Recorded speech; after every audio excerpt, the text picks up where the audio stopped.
Picture this. February 18th, 2001. The biggest race in NASCAR. 200 laps of pure chaos at Daytona, and there's Dale Earnhardt, 7-time champion, the Intimidator himself, running dead last with 10 laps to go. His black number 3 Chevrolet is handling like a shopping cart on ice. The car is so loose that every turn threatens to send him spinning into the wall. His crew chief is telling him to just bring it home in one piece. But this is Dale Earnhardt we're talking about. What happened next would become the most analyzed 2.5 seconds in motorsports history. A move so audacious, so perfectly executed, that even today engineers study the telemetry trying to understand how he pulled it off. This is the story of how a 49-year-old driver in a broken race car taught everyone a master class in aerodynamics, timing, and pure racing instinct. To understand what made this moment legendary, we need to understand Daytona in 2001. This wasn't your grandfather's stock car racing anymore. These weren't modified street cars. They were purpose-built racing machines, masquerading as Monte Carlos and Tauruses. Under those familiar-looking bodies were tube-frame chassis built from DOM steel tubing with a wall thickness of .083 inches. The roll cage alone used over 1,700 feet of tubing, creating a safety cell that could withstand impacts exceeding 40 Gs. The heart of Earnhardt's Chevrolet was the R07 small block V8. We're talking 358 cubic inches of naturally aspirated fury. The block itself was cast from compacted graphite iron, a material that offers 75% higher tensile strength than conventional gray iron, while maintaining excellent thermal properties. The cylinder heads were CNC machined from 356T6 aluminum alloy, with ports that flowed 360 cubic feet per minute at 28 inches of water on a flow bench. The valve train was a mechanical roller setup with dual valve springs made from super clean chrome silicon steel. The intake valves measured 2.20 inches in titanium, while the exhaust valves were 1.60 inches of Inconel, a nickel-chromium superalloy that could handle exhaust temperatures exceeding 1,400 degrees Fahrenheit. The camshaft, ground from 8620 billet steel, featured a lift profile of .750 inches on the intake and .720 on the exhaust, with duration at .050 inches of 276 degrees intake and 282 degrees exhaust. At 9,000 RPM, yes, 9,000, this engine was producing 750 horsepower. But here's where it gets interesting. Thanks to the restrictor plate mandated at Daytona, that power was choked down to about 450 horsepower. The plate, a simple piece of aluminum with 4 holes totaling 1.75 square inches, sat between the carburetor and intake manifold. It limited airflow to roughly 450 cubic feet per minute. Think about that. An engine capable of 750 horsepower being strangled to 450. It's like asking Usain Bolt to run in work boots. This artificial power limitation created a unique problem. At Daytona's 31-degree banking, cars could run wide open, throttle for the entire lap. With everyone having essentially the same power, aerodynamics became everything. The cars were running in packs, sometimes 3 and 4 wide, at speeds approaching 190 miles per hour. At that velocity, the aerodynamic forces were astronomical. The downforce on Earnhardt's car at 190 mph was approximately 2,800 pounds, enough to theoretically drive upside down on the ceiling. The front splitter, extending 4 inches forward from the bumper and sitting just 3.5 inches off the ground, was generating 800 pounds of that downforce. The rear spoiler, angled at 70 degrees and standing 5.5 inches tall, contributed another 1,200 pounds. The rest came from the body shape itself, carefully sculpted in wind tunnels where engineers spent over 600 hours perfecting every curve.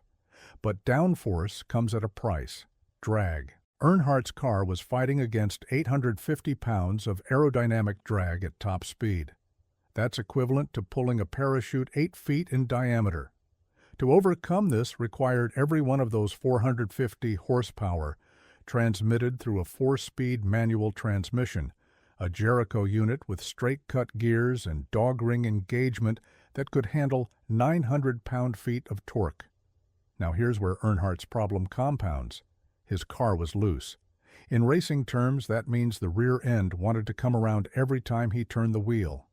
The rear suspension, a truck arm setup with trailing arms and a panhard bar, wasn't keeping the rear tires planted. The likely culprit was the rear spring rate.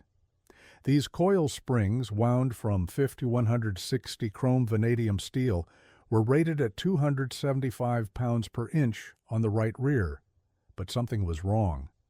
Maybe a spring had fatigued, maybe the shock absorber was failing, maybe the track bar was bent. Whatever it was, Earnhardt was driving a 3,400-pound missile that wanted to swap ends at 190 miles per hour. The race had been brutal.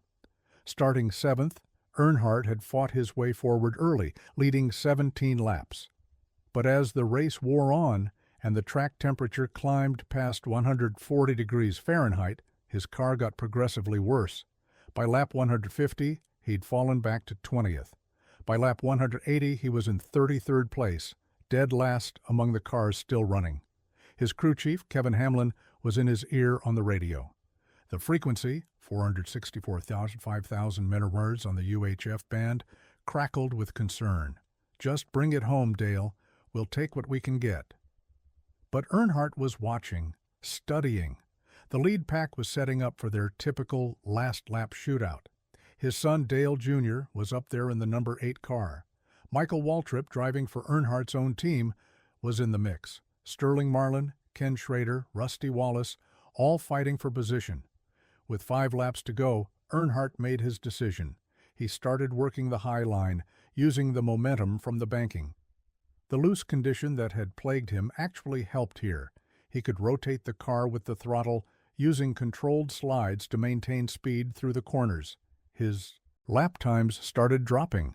47.2 seconds, 47.1, 47.0, 3 to go. Earnhardt had passed 8 cars running the high line. The telemetry showed something remarkable. His corner entry speeds were actually 2 to 3 mph higher than the leaders, because he was using the loose condition to rotate the car earlier, getting back to throttle sooner. It was like watching someone drift a car at 190 miles per hour and somehow make it faster. 2 laps to go. Earnhardt was up to 18th. The lead pack was getting aggressive, bump drafting, a technique where the following car literally pushes the car ahead, both gaining speed from the aerodynamic efficiency. The closing rate between Earnhardt and the leaders was 4 miles per hour. At that rate, he'd reached them just as they entered turn 3 on the final lap. The white flag flew. 1 lap to go. Earnhardt was 12th and closing. The leaders went 3 wide into turn 1. Marlin on the bottom, Wallace in the middle, Dale Jr. on the outside. The pack behind them checked up. That brief hesitation when everyone lifts slightly to avoid the wreck that seems inevitable. Earnhardt never lifted. He shot to the outside, his black car a blur against the wall. The speedometer showed 192 miles per hour as he passed 4 cars before turn 3. But here's where the magic happened. As the field entered turn 3, Earnhardt was 6th and carrying 7 miles per hour more speed than the leaders. The centripetal force on his car in the 31-degree banking was pulling 3.2 Gs, enough to make a 190-pound driver feel like he weighed 608 pounds. He dove low exiting turn 4. The car stepped out, the rear tires finally losing their grip completely. But instead of correcting, Earnhardt held it, using the slide to change his angle of attack. The telemetry is mind-blowing. For 2.5 seconds, his car was at a 12-degree yaw angle while traveling at 189 miles per hour. The rear tires were spinning 8% faster than the fronts. By every law of physics, he should have spun. He didn't. The slide scrubbed off exactly the right amount of speed, 3 miles per hour, to set up what happened next.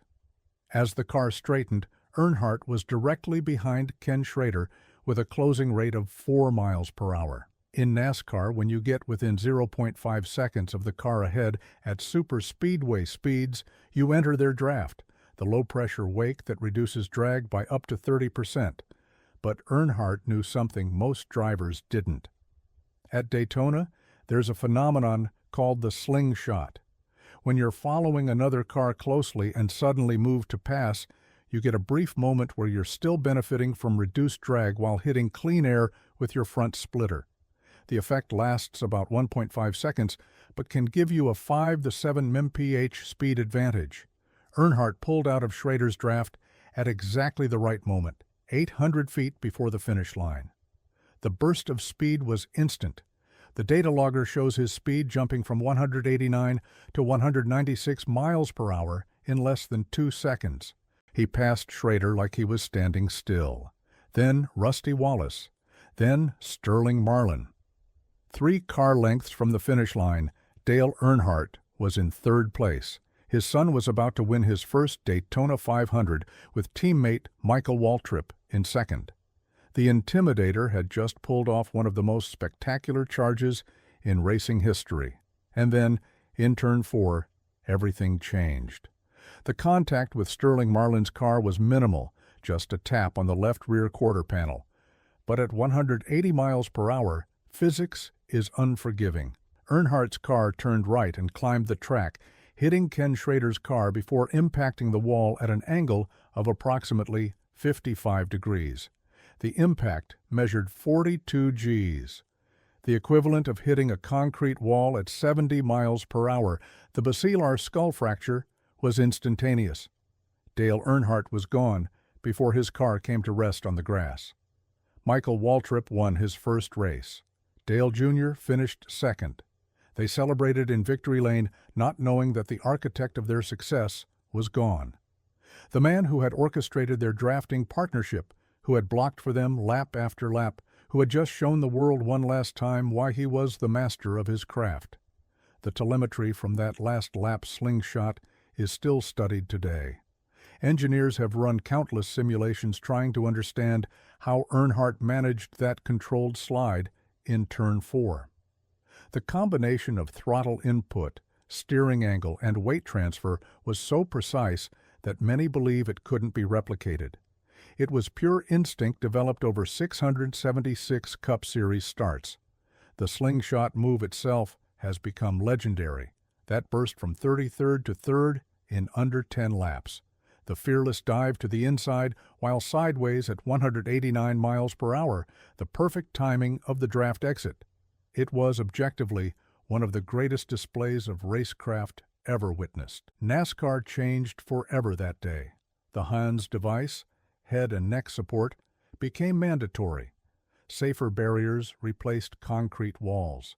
The car of tomorrow, introduced in 2007, featured a larger, stronger driver compartment with the seat moved 4 inches toward the center. Every safety innovation in NASCAR since that day has been, in some way, a response to losing Earnhardt. But here's what gets me.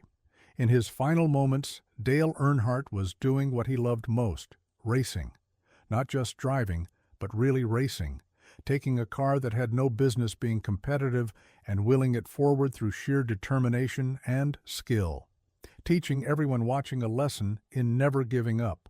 Setting up his drivers for success, even as his own race was essentially over. That last lap slingshot wasn't just a racing move. It was a metaphor for Earnhardt's entire career. The blue-collar hero who dropped out of school in 9th grade to race.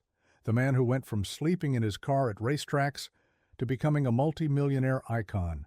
The driver other drivers feared, but universally respected. Modern NASCAR is safer, more regulated, more corporate. The cars are more equal, the racing more controlled. We'll never see another driver like Dale Earnhardt because the sport that created him no longer exists. But for those who witnessed it, that last lap at Daytona remains burned into memory. Proof that sometimes, even when everything is going wrong, even when you're in last place with a broken car, you can still shock the world. You just have to be willing to never lift. What's your most vivid racing memory? The moment that made you fall in love with the sport? Drop it in the comments below. And if you want more stories about the legends who defined motorsports, make sure to hit that subscribe button. Until next time, keep the hammer down.